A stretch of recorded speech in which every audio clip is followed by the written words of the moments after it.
ठीक रात के 2:17। पता है, जब कोई कहानी इतने सटीक समय से शुरू होती है ना, तो एक अजीब सी बेचैनी होने लगती है। ऐसा लगता है जैसे हम किसी ऐसे पल में खींचे चले जा रहे हैं जहां कुछ भी नॉर्मल नहीं है। तो चलो आज इसी डिजिटल भूत की कहानी की, जिसे कहते हैं ना, चीर-फाड़ करते हैं। हम सिर्फ कहानी सुनने वाले नहीं हैं, हम ये समझेंगे कि आज के ज़माने की ये डरावनी कहानियां आखिर बनती कैसे हैं और हमारे दिमाग पर इतना गहरा असर छोड़ कैसे जाती हैं। कहानी की पहली लाइन। ठीक रात 2:17 पर मेरा फोन बजा। आधी रात को एक फोन कॉल। सुनने में कितना कितना नॉर्मल लगता है ना, पर सच तो यह है कि यही सादगी, यही नॉर्मल सी बात सबसे भयानक डर की नींव रखती है, क्योंकि ये हमारी रोज की जिंदगी से जुड़ी है। तो ये है कहानी का पहला पड़ाव, एक रहस्यमयी कॉल। यहीं से सारी तैयारी शुरू होती है। मतलब एक अकेली अजीब सी घटना हमारी नॉर्मल दुनिया में घुसती है और बस सब कुछ बदलने वाला है। फोन पर सिर्फ एक लाइन सुनाई देती है, दरवाजा मत खोलना। अब सोचिए इसमें सबसे डरावनी बात क्या है। वो सिर्फ चेतावनी नहीं है, सबसे डरावनी बात यह है कि वो आवाज कहानी के हीरो की अपनी आवाज थी। मतलब कोई अपनी ही आवाज में खुद को आने वाले खतरे से आगाह कर रहा है। कैसा लगेगा?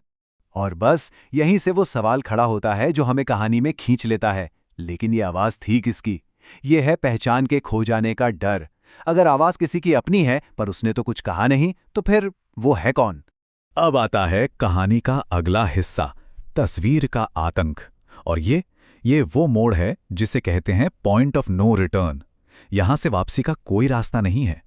अब तक खतरा सिर्फ सुनाई दे रहा था, अनदेखा था, लेकिन अब वो आंखों के सामने है और इसे जुटलाया नहीं जा सकता। तो फोन पर आई उस तस्वीर में है क्या? घर अपना, कमरा भी वही, दरवाजा भी वही, और दरवाजे के पीछे खुद की ही शक्ल का कोई। पर उसकी मुस्कान, एक अजीब सी चौड़ी एकदम नकली मुस्कान। जानते हैं, डर की असली जड़ यही है। इसे अनकैनी वैली इफेक्ट कहते हैं। ये वो अजीब सी घबराहट होती है ना, जब कोई चीज लगभग इंसान जैसी दिखे पर पूरी तरह से ना हो। बस वो जरा सा फर्क अंदर तक हिला देता है। वो जो एक एहसास था ना कि कोई देख रहा है, वो अब यकीन में बदल चुका है। डर अब सिर्फ फोन की स्क्रीन पर नहीं है, वो असल दुनिया में आ चुका है, दरवाजे के ठीक बाहर। और यहीं से खौफ बढ़ना शुरू होता है। दरवाजे पर दस्तक। कहानी का ये वो हिस्सा है जहां रफ्तार अचानक तेज हो जाती है और जो दबाव है ना, वो बर्दाश्त के बाहर होने लगता है। ये असल में हकीकत पर एक हमला है।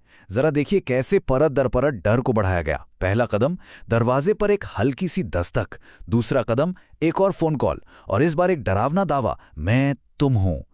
तीसरा कदम दरवाजे का हैंडल अपने आप घूमने लगता है, और चौथा कदम अब आवाज दरवाजे के ठीक बाहर से आती है, फुसफुसाते हुए, अब बहुत देर हो चुकी है। सोचिए तनाव किस लेवल पर पहुंच गया होगा। और अब कहानी अपने चरमोत्कर्ष पर है। पहचान की अदला बदली। ये वो पल है, कहानी का पीक, जब हीरो और उस अनदेखी चीज के बीच की सारी दीवारें टूटने वाली हैं। क्लिक, बस एक आवाज, दरवाजा खुल गया। और फिर फोन पर एक मैसेज आता है, जगह बदलें। ये कोई सवाल नहीं है, ये एक ऐलान है। ये बताया जा रहा है कि अब क्या होने वाला है। पहचान की अदला बदली। और ये है वो महान अदला बदली। पहले मैं अंदर था, अंधेरे से डर रहा था, और वो बाहर इंतजार कर रहा था। और अब मैं बाहर हूं, अंधेरे में, और वो अंदर है, मेरी जिंदगी जी रहा है। ये सबसे गहरे डरों में से एक है, अपने ही वजूद को खो देने का डर। जहां कोई था वहां कोई और है, पूरी की पूरी दुनिया ही उलट-पुलट हो गई है।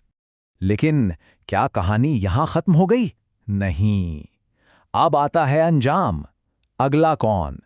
क्योंकि अब एक नई और भी ज्यादा डरावनी हकीकत सामने आई है, और वो अपने पीछे एक बहुत ही परेशान करने वाला सवाल छोड़ गई है।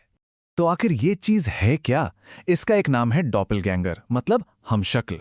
किसी भी जिंदा इंसान का एक भूतिया या अलौकिक रूप। और ये कोई नया आइडिया नहीं है। पुरानी लोक कथाओं में तो अपने हमशक्ल को देखना मौत का संकेत माना जाता था। इस कहानी ने बस उसी पुराने डर को उठाया है और उसे एक नया डिजिटल ट्विस्ट दे दिया है। तो अब वो चीज जो अब हीरो का शरीर पहने हुए हैं, उसका फोन उठाती है। ये उसकी पूरी जीत है। उसने सिर्फ जगह नहीं छीनी, बल्कि पहचान, जिंदगी, फोन, सब कुछ ले लिया है। और यहीं से ये भयानक साइकिल फिर से शुरू होने को तैयार है। और अब स्क्रीन पर वही आखिरी मैसेज दिखाई देता है, एक नए रैंडम नंबर पर भेजे जाने के लिए एकदम तैयार। ये समझना जरूरी है कि दहशत खत्म नहीं हुई है। ये तो बस अब किसी और के लिए शुरू होने वाली है। अगला कौन? कहानी इसी एक सवाल पर आकर हमें छोड़ देती है, और यही इसकी सबसे चालाक बात है। ये कहानी सुनने वाले को ही अपना अगला मुमकिन शिकार बना देती है।